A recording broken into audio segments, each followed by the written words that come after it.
Bonjour mes amis, donc aujourd'hui je voulais vous en parler un petit peu du 50 mm 1.8 qui vous sera vraiment utile. Donc voilà, je commence. Alors le 50 mm 1.8, pourquoi le chiffre 1.8? Donc le chiffre 1.8, c'est le chiffre de diaphragme. Donc le diaphragme, c'est quoi? C'est, vous voyez, à l'intérieur de mon capteur, donc vous voyez, il y a le diaph. Après le capteur, il y a le diaph. Là, vous voyez, il y a le diaphragme. Le diaphragme, si vous voulez, c'est une quantité de lumière qui rentre dans votre capteur de l'appareil photo. Donc, en parlant de 50 mm 1.8, pourquoi l'ouverture 1.8? Car il a une grande ouverture. C'est une grande ouverture, donc votre diaphragme sera ouvert. Il y aura assez de quantité de lumière qui vont rentrer dans votre capteur pour prendre de la photo en intérieur. Maintenant, vous pouvez toujours le faire, alors surtout le 1.8, et puis ce qui sert, ça vous donne un fond d'arrière-plan, donc un peu plus créative. Maintenant, si vous réglez votre molette, que ce soit là ou que ce soit sur la droite, que vous mettez à chiffre 16, à limite, 16, 22, 11, 14, 16, 22, vous allez voir que votre diaphragme, au lieu qu'il soit comme ça, il va se refermer petit à petit, il se refermera. Plus il se refermera, plus la lumière elle aura du mal à rentrer. Donc là, vous serez obligé d'augmenter vos ISO ou alors de vous mettre sur un trépied pour que vous puissiez avoir des photos nettes. Voilà.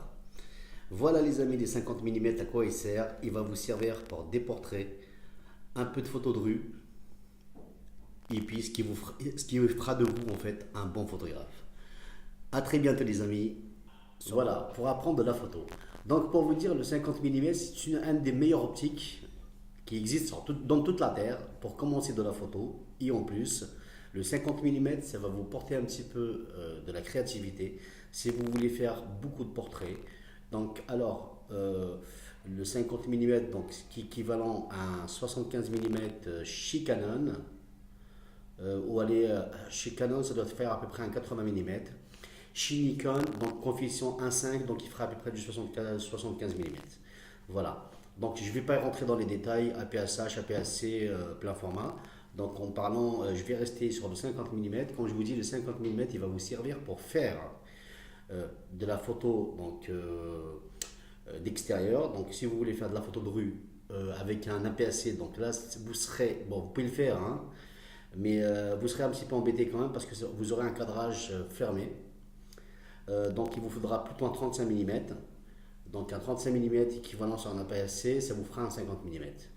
Par contre, si vous prenez un 50 mm sur un APS-C, donc ça vous fera un 75 mm. Donc voilà. Donc là, je ne vais pas rentrer dans ce détail. Je voulais simplement vous montrer que avec une optique pareille, qui est une très bonne optique, le 50 mm 1.8, ça va vous servir à faire beaucoup de belles photos.